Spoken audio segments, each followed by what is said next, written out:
Malam itu, aku, Raka, memutuskan untuk bergabung dengan kelompok kecil pendaki. Ada 5 orang dalam tim kami, aku, Guntur, Winda, Farah, dan Adi. Kami telah merencanakan perjalanan ke Gunung Gede selama berminggu-minggu. Gunung yang terkenal dengan keindahan Surya Kencana dan padang Edelweisnya. Namun, tak ada yang menyangka perjalanan ini akan berubah menjadi pengalaman yang tak terlupakan dan mengerikan.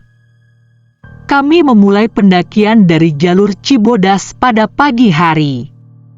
Jalur itu basah karena hujan semalam, udara dingin menusuk kulit. Sesekali, kabut tipis turun, menutupi pepohonan tinggi. Winda tampak cemas sejak awal perjalanan. "Kenapa, Win?" tanya Farah saat kami berhenti di pos pertama.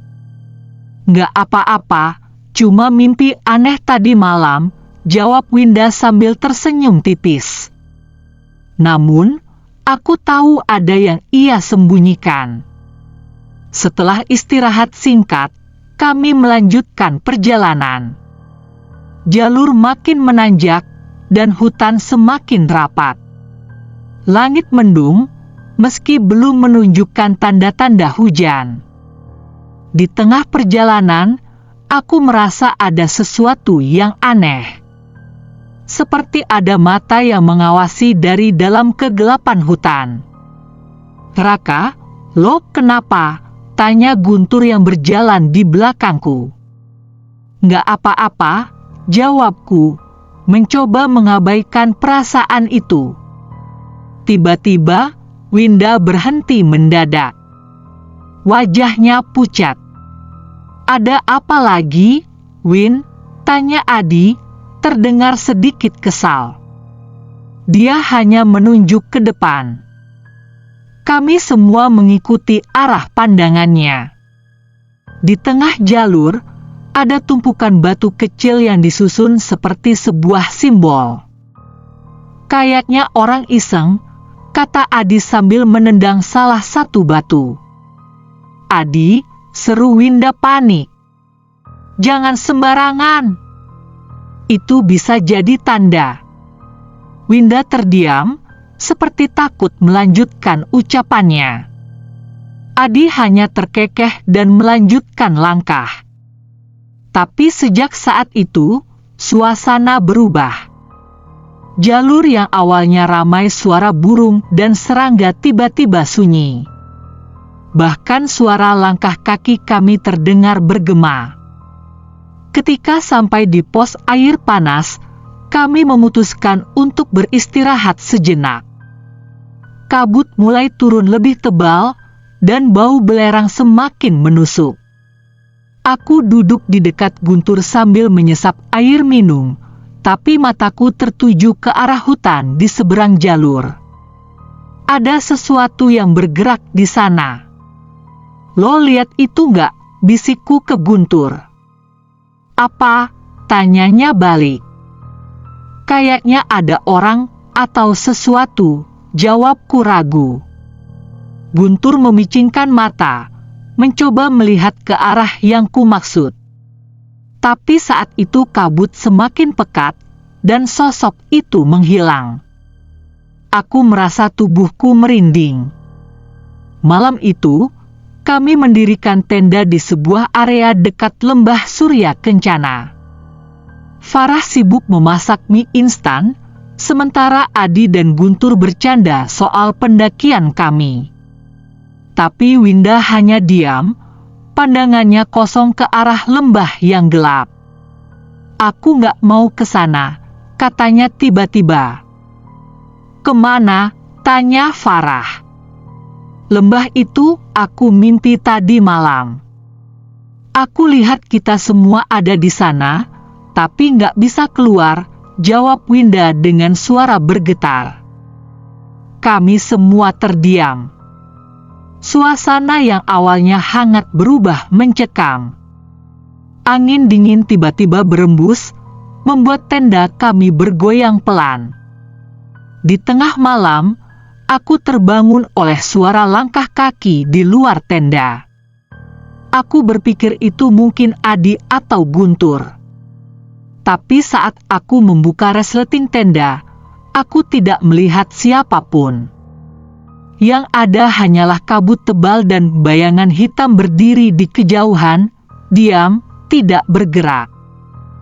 Aku membeku. Bayangan itu berdiri kaku di antara kabut, jauh, tapi cukup jelas untuk membuat dadaku terasa sesak. Bayangan hitam, tinggi, tapi tak berbentuk seperti manusia. Siapa itu? Bisikku, tapi tak ada jawaban. Langkah kaki terdengar lagi, kali ini lebih dekat, dari arah belakang tenda. Aku terkejut dan langsung berbalik, tapi yang kulihat hanyalah dedaunan basah bergoyang pelan, tertiup angin. Tak ada apa-apa. Raka, ngapain di luar? Suara Guntur tiba-tiba memecah keheningan dari dalam tenda. Aku tersentak. Nggak apa-apa, tadi kayak ada orang di sini, jawabku sambil menutup resleting tenda dengan cepat. Aku mencoba tidur lagi, tapi perasaan tidak nyaman itu tidak hilang. Bayangan hitam itu terus terbayang di pikiranku, seperti memanggilku untuk mendekat ke lembah gelap yang ada di luar sana. Pagi datang dengan dingin yang menusuk. Winda terlihat lebih buruk dari sebelumnya.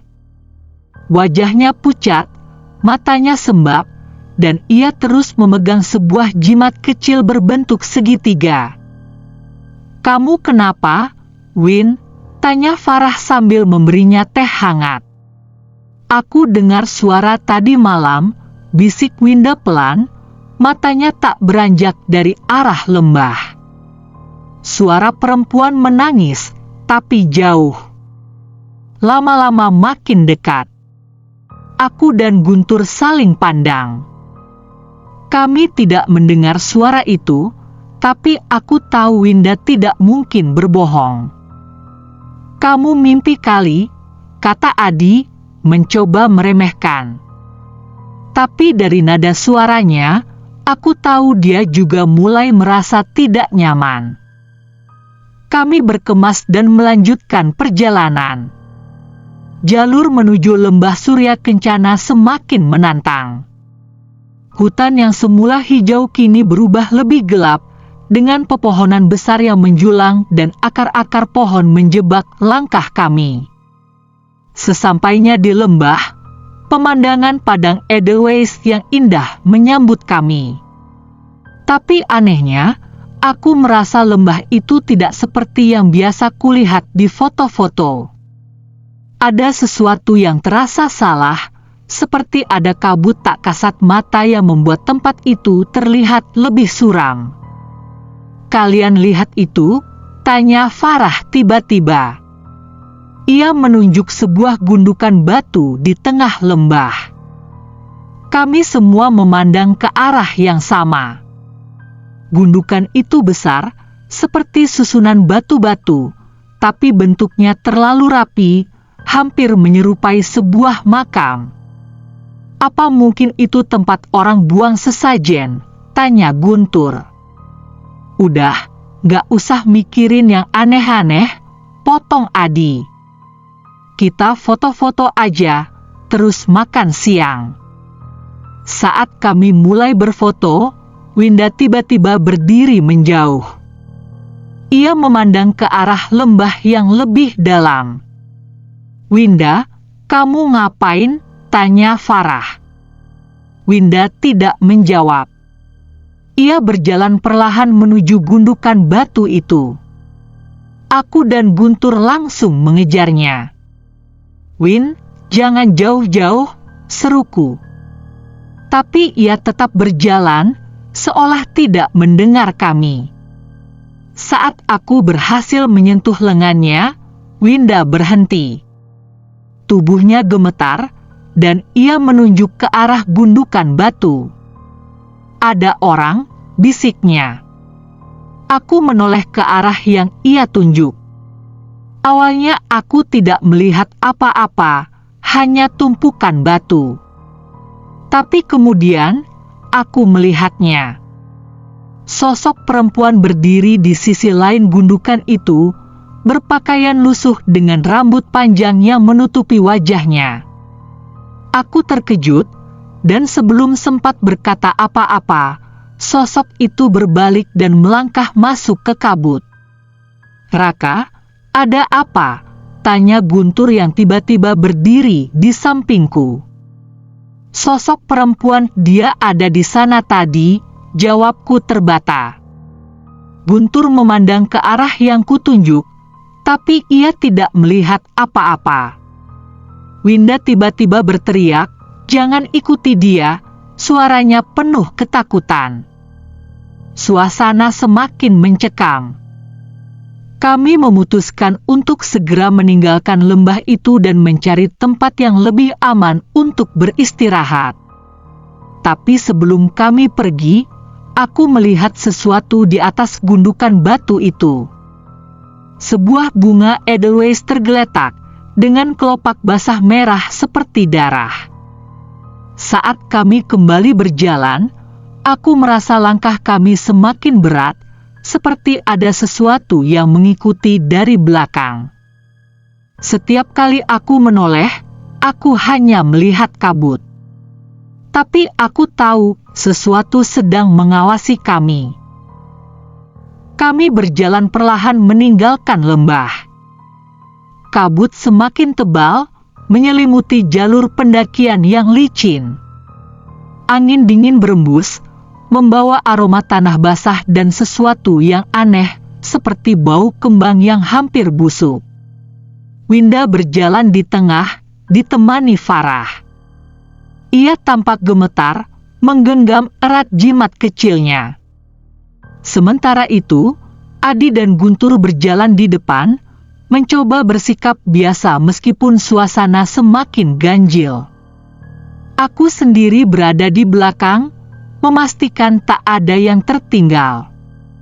Di tengah perjalanan, suara langkah kami terasa menggema, seperti ada yang mengikuti. Aku menoleh beberapa kali, tapi hanya ada pepohonan gelap yang diam membisu. Kalian dengar nggak?" tanya Farah tiba-tiba. "Hear what?" jawab Adi sambil terus melangkah. Farah berhenti dan memandang ke arah kami semua. Kayak ada suara orang manggil nama kita. Tadi aku dengar ada yang bilang, "Farah," dari arah belakang. Kami semua terdiam. Angin bertiup kencang, membuat daun-daun bergemerisik. Suara itu seperti membaur dengan angin, namun kini aku juga mendengar sesuatu. Bukan suara yang memanggil nama, tapi seperti bisikan kecil, cepat, dan tak jelas artinya. "Aku juga dengar," kata Winda pelan. Wajahnya semakin pucat. Adi mendengus. "Itu cuma suara angin. Udah, jalan aja. Jangan kebanyakan mikir yang aneh-aneh." Tapi nadanya terdengar tidak meyakinkan.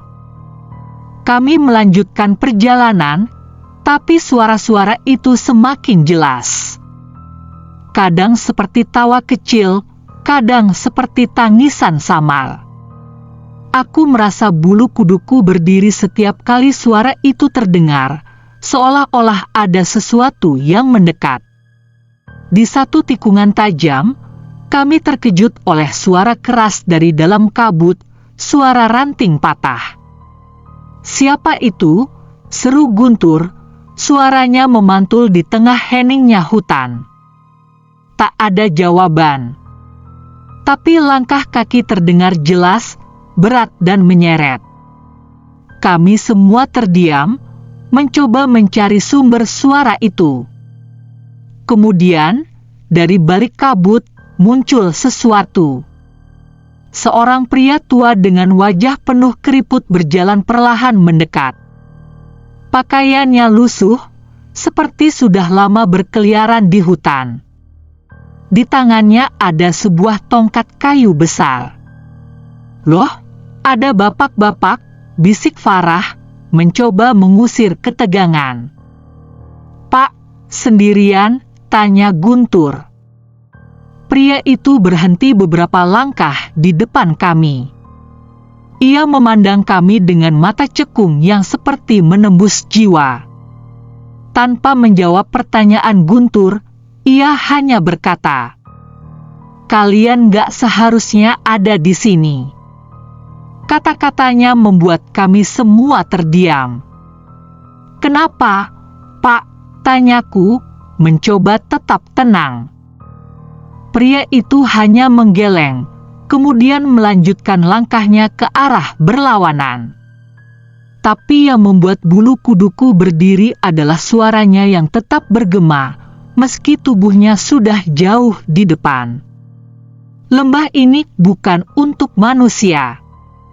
Winda mulai menangis. "Aku mau pulang. Aku gak mau ada di sini lagi." "Kita bakal keluar, tenang aja," kata Guntur, mencoba menenangkan Winda. Namun perjalanan semakin aneh. Jalur yang seharusnya kami kenali mulai terasa asing. Pohon-pohon yang sama terlihat berulang-ulang, dan kabut semakin pekat hingga kami tidak bisa melihat lebih dari 2 meter ke depan. "Apa kita nyasar?" tanya Farah panik. "Nggak mungkin, ini jalur yang sama," jawab Adi, meskipun suaranya terdengar ragu. Di saat itulah, kami mendengar suara lagi. Kali ini jelas, suara tawa anak kecil, nyaring dan melengking. "Tuh, dengar, kan?" seru Farah sambil memegang lengan Guntur. Aku menoleh ke belakang, dan di kejauhan, di antara kabut, terlihat sesuatu bergerak cepat. Tubuh kecil, berlari, tapi tak jelas wujudnya. "Cepat jalan," kataku sambil mendorong Winda untuk terus melangkah. Kami berjalan lebih cepat, hampir berlari. Tapi suara tawa itu terus mengikuti, menggema di sekeliling kami. Sesekali aku merasa ada tangan kecil menyentuh lenganku, tapi ketika aku menoleh, tak ada siapapun. Kemudian, di tengah ketegangan itu, Winda tiba-tiba berhenti. Matanya terbuka lebar, menatap sesuatu di depan kami. "Lihat," bisiknya. Kami semua mengikuti pandangannya. Di depan, ada sebuah pohon besar dengan akar yang mencuat seperti tangan. Tapi itu bukan yang membuat kami ngeri. Di sana, di akar pohon itu, tergantung sebuah kain putih kotor. Kain itu bergerak perlahan meskipun tak ada angin. Adi mendekati pohon itu, tapi tiba-tiba kain itu jatuh ke tanah, memperlihatkan sesuatu di dalamnya, sebuah boneka kayu, wajahnya retak dengan senyum lebar yang menyeramkan. "Kita nggak boleh di sini," kata Winda sambil memegang kepalanya. "Mereka nggak suka kita di sini." Kami tak sempat berpikir lebih jauh karena suara langkah berat kembali terdengar, kali ini dari segala arah. Bayangan-bayangan mulai muncul di antara kabut, mendekat perlahan, mengelilingi kami. "Lari!" seru Guntur. Kami semua berlari sekuat tenaga, meninggalkan pohon itu dan segala keanehan di belakang. Tapi di dalam kabut yang tebal, kami tak tahu kemana harus pergi. Dan di saat itulah aku mendengar bisikan di telingaku, pelan tapi jelas. "Kalian tidak akan keluar." Langkah kami semakin panik. Kabut tebal seperti memeluk kami, menyembunyikan dunia di luar jangkauan pandang. Suara langkah kaki berat yang mengikuti kami seolah semakin dekat. Di antara deru napas dan gemuruh detak jantung, hanya ada keheningan yang mencekam, terpecah oleh suara bisikan yang terus menggema. "Ada apa?" Farah menoleh ke belakang, wajahnya ketakutan. "Kenapa mereka nggak berhenti?" Kami berlari tanpa arah. Jalur pendakian yang sebelumnya kami kenali, kini terasa seperti labirin yang tak berujung. Pohon-pohon yang tampaknya tidak pernah kami lewati sebelumnya muncul begitu saja, seakan berputar, mengaburkan kenyataan. Aku menoleh sekali lagi, berusaha mencari tanda-tanda familiar, tetapi yang kulihat hanyalah bayangan-bayangan hitam yang bergerak dengan cara yang tak manusiawi, melingkar di antara pepohonan dan kabut tebal. "Kenapa kita nggak sampai-sampai?" tanya Guntur, suaranya mulai terdengar panik. Tiba-tiba, kami sampai di sebuah tempat yang aneh. Di tengah kabut, sebuah pohon besar dengan akar-akar yang menjulang tinggi berdiri tegak. Tapi pohon itu bukan yang membuatku terkejut. Di sekitar akar pohon itu, ada banyak benda kecil yang tergantung, kain-kain putih, potongan kayu, dan bahkan beberapa bunga edelweiss yang telah layu. "Apa ini?" tanya Winda, suaranya bergetar. Aku merasa ada sesuatu yang mengalir melalui udara, sebuah energi gelap yang tidak bisa dijelaskan. Semua di sekitar kami terasa asing dan menakutkan. "Kita harus keluar dari sini," ujar Guntur, dan saat itu juga, kami semua mendengar suara langkah kaki mendekat dari belakang kami. Sudah terlambat, sebuah suara yang familiar terdengar dari dalam kabut. Kami semua berhenti, terkejut. Suara itu, suara pria tua yang kami temui sebelumnya. Tapi kali ini, suaranya lebih dalam dan lebih mengerikan. "Kalian sudah terperangkap," lanjut suara itu, semakin jelas. "Tidak ada yang pernah keluar dari lembah ini." "Tidak," teriak Winda, matanya terbelalak penuh ketakutan. "Aku nggak mau mati di sini." Aku merasa sesak di dadaku. Pikiranku berputar. Apa yang terjadi pada kami? Kami bukan hanya tersesat, kami sepertinya sudah terjebak dalam suatu dunia lain, dunia yang dipenuhi dengan kekuatan yang tak bisa kami pahami. "Lari!" teriak Farah. Kami berlarian, menghindari pandangan kami terhadap segala yang ada di sekitar kami, tapi rasanya semakin sulit untuk bergerak. Kabut semakin pekat, dan saat kami menoleh, segala sesuatu di sekitar kami tampak berubah. Pohon yang semula berdiri tegak kini terlihat bengkok dan menyeringai, akar-akar yang menjulang seolah membentuk tangan-tangan yang meraih kami. Tiba-tiba, Adi terjatuh.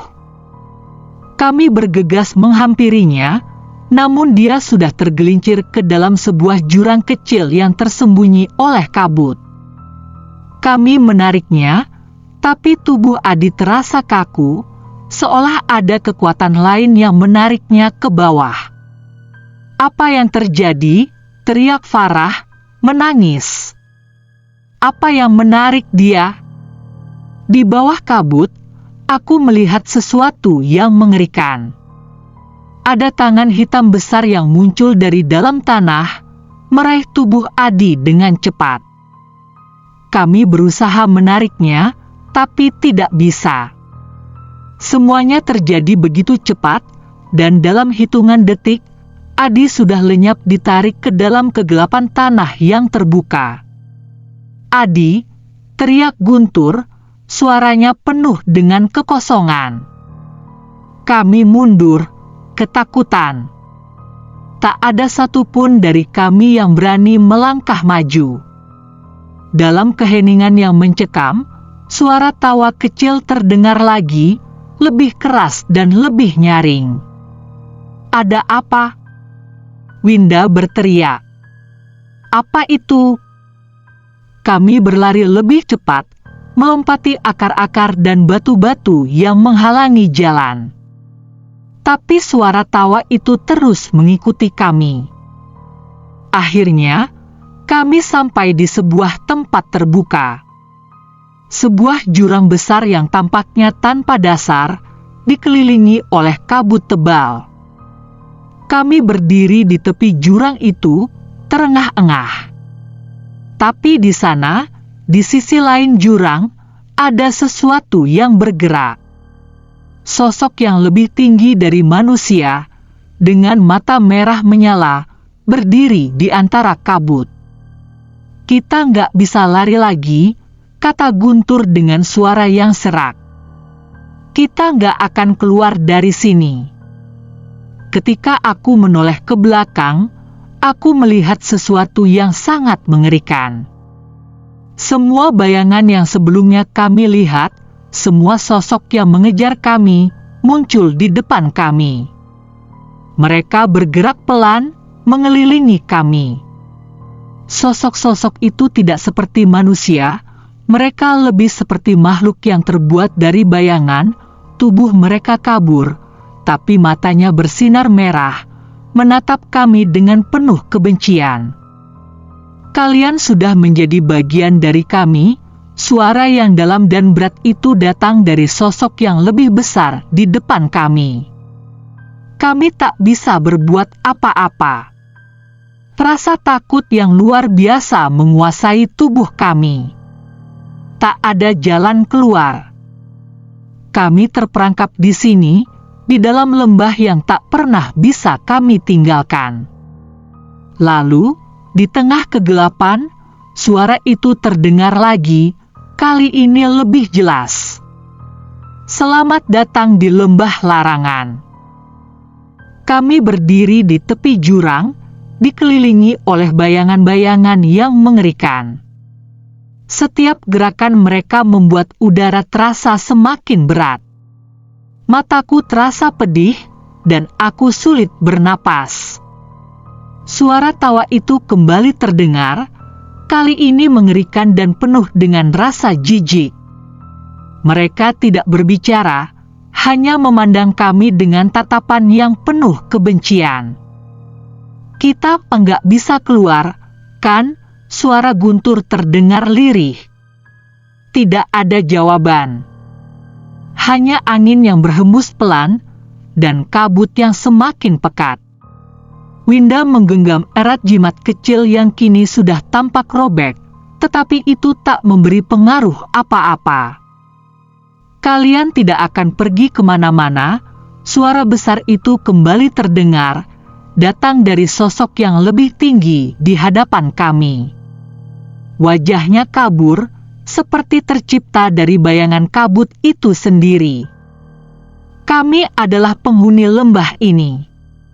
Dan kalian adalah bagian dari kami." Aku bisa merasakan tubuhku gemetar, ketakutan yang luar biasa. Kami sudah terperangkap dalam dunia yang tak bisa dijelaskan ini, dan aku tahu bahwa tidak ada yang bisa kami lakukan. Bahkan, keinginan untuk berlari hilang begitu saja. Kami hanya bisa berdiri diam, menunggu apa yang akan terjadi selanjutnya. Farah mulai menangis, tubuhnya gemetar. "Tolong, aku nggak mau mati di sini," teriaknya dengan suara penuh ketakutan. Tetapi suara itu, yang entah dari mana datangnya, berbicara lagi, kali ini lebih mendalam, seperti suara yang datang dari dasar tanah. "Itu yang kalian inginkan, kan? Untuk keluar. Namun kalian sudah melewati batas. Lembah ini adalah penjara abadi. Dan kalian adalah penghuninya sekarang. semua tampak semakin gelap, seperti dunia ini sedang menghisap seluruh cahaya yang ada. Aku melihat bayangan itu semakin mendekat, seolah ingin menyelimuti kami dalam kegelapan yang tak berujung. Aku ingin berteriak, tetapi mulutku terasa terkunci. Lalu, di tengah kegelapan, muncul sosok yang membuatku hampir tidak percaya. Di balik kabut yang semakin pekat, aku melihat wajah Adi. Matanya kosong, seperti mata orang mati. Tubuhnya bergerak dengan lambat, seolah-olah ada kekuatan lain yang mengendalikannya. "Adi!" teriak Farah, tapi tak ada respon. Adi hanya menatap kami dengan tatapan kosong. "Adi, kamu nggak apa-apa?" tanyaku dengan suara serak. Tapi Adi tetap diam, hanya berdiri di sana, tubuhnya semakin pucat. Kemudian, dari balik tubuh Adi, muncul sosok lain. Seorang perempuan dengan wajah yang penuh luka. Wajahnya tersenyum lebar, namun tidak ada kehidupan di sana. Ia berjalan dengan langkah yang sangat pelan, mendekati kami. Suara tawa kecil keluar dari mulutnya. "Kalian pikir kalian bisa keluar dari sini?" Perempuan itu berkata dengan suara yang seperti datang dari dalam tanah. "Kalian adalah bagian dari kami sekarang. Kalian sudah menjadi jiwa-jiwa yang terperangkap dalam lembah larangan." Tiba-tiba, kabut itu mengelilingi kami dengan cepat, menutupi seluruh pandangan kami. Aku merasakan sesuatu yang sangat dingin menyentuh kulitku, seakan sesuatu sedang merasuki tubuhku. Farah menjerit, Winda terisak, dan Guntur hanya terdiam. Ketakutan yang begitu mendalam menguasai dirinya. Dan kemudian, semuanya menjadi gelap. Aku terbangun, tapi aku tidak tahu di mana aku berada. Aku membuka mata perlahan. Pandanganku kabur, dan tubuhku terasa berat seolah terhimpit oleh sesuatu yang tak terlihat. Di sekelilingku, kabut tebal masih menyelimuti hutan. Tapi ada sesuatu yang berbeda. Suasana ini terlalu sunyi. Aku menoleh ke kanan. Winda duduk di tanah, wajahnya kosong, tubuhnya kaku. Napasnya tersengal, seolah sedang berjuang melawan sesuatu dalam dirinya sendiri. Farah terisak di sampingnya, tubuhnya gemetar hebat. Guntur berdiri tak jauh dariku, tangannya mengepal, tetapi aku bisa melihat ketakutan dalam matanya.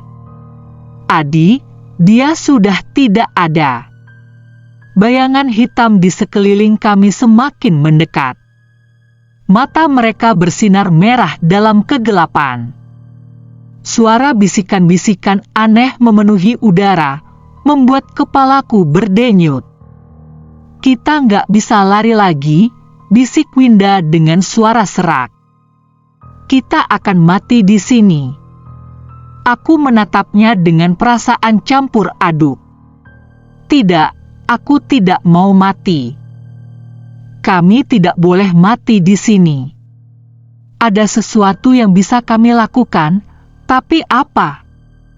Tiba-tiba, suara berat itu terdengar lagi, menggema di antara pepohonan yang menjulang tinggi. Satu jiwa untuk yang lainnya. Aku membeku. Apa maksudnya? Guntur tampak berpikir keras. Dia menatap sekeliling, lalu matanya bertemu denganku. "Mereka menginginkan jiwa," bisiknya. Aku menelan ludah. Kalau ada satu orang yang menyerahkan dirinya, mungkin yang lain bisa keluar. Lanjutnya, suaranya bergetar. "Tapi siapa yang?" Farah tidak sanggup menyelesaikan kalimatnya. Kami semua saling menatap, menyadari betapa mengerikannya kenyataan yang baru saja kami pahami. Kita harus cari jalan lain. Winda berseru panik. Pasti ada cara lain. Tapi sebelum kami bisa melakukan sesuatu, suara jeritan melengking memecah keheningan. Aku menoleh dan melihat Winda tersentak ke belakang, tubuhnya melayang seolah ada tangan tak terlihat yang menariknya. Dia menjerit, tangannya meraih udara, mencoba bertahan. Tong! Kami semua bergegas menariknya, tapi kekuatan itu terlalu kuat. Winda ditarik lebih jauh ke dalam kabut, wajahnya dipenuhi kepanikan.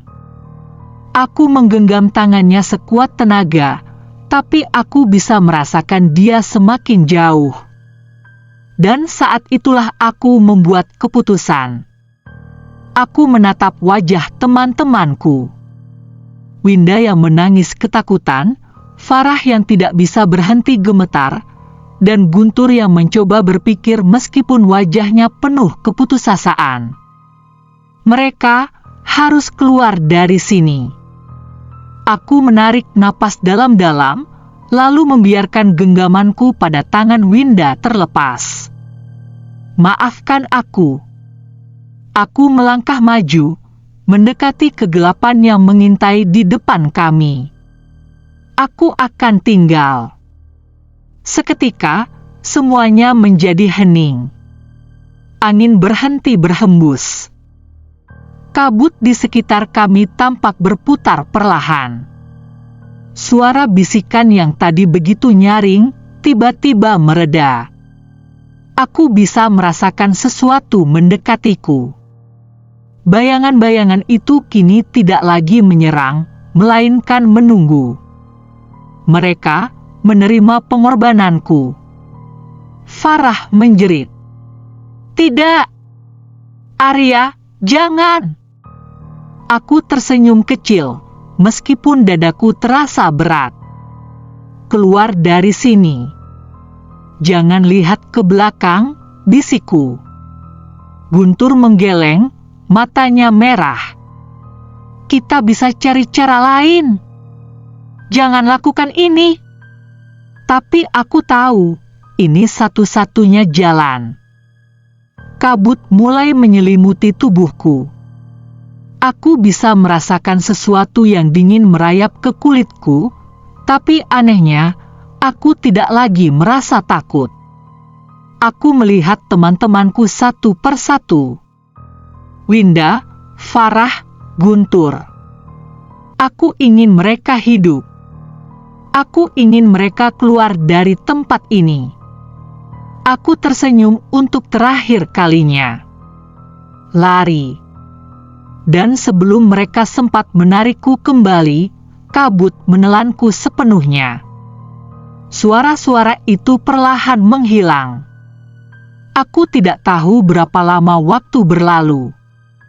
Aku tidak tahu apakah aku masih memiliki tubuh, atau hanya menjadi bagian dari kegelapan ini.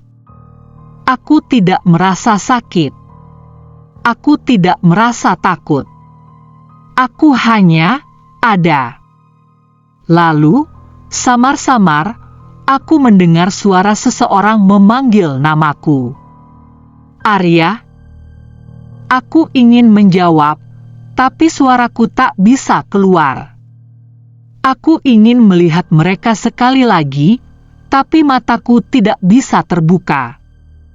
Namun, di suatu tempat jauh di sana, aku mendengar langkah kaki. Mereka berlari. Mereka berhasil keluar. Dan itu sudah cukup. Aku menutup mataku. Aku tidak tahu apakah ini akhir dari segalanya, atau hanya awal dari sesuatu yang lebih gelap. Tapi aku tahu satu hal.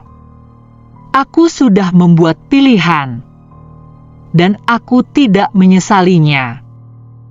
Pagi itu, Di jalur pendakian Gunung Gede, tim SAR menemukan 3 orang pendaki yang selamat. Farah, Winda, dan Guntur. Mereka dalam kondisi lemah, penuh luka, dan ketakutan.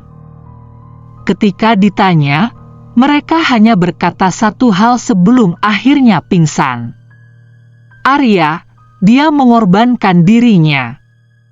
Tim SAR tidak menemukan jejak Arya dimanapun. Tidak ada tanda-tanda keberadaannya, seolah dia tidak pernah ada. Namun, beberapa pendaki yang melewati jalur itu beberapa bulan kemudian melaporkan sesuatu yang aneh. Mereka mengatakan bahwa di tengah kabut tebal, mereka mendengar suara samar-samar seseorang memanggil nama yang sudah lama hilang di lembah larangan. Arya,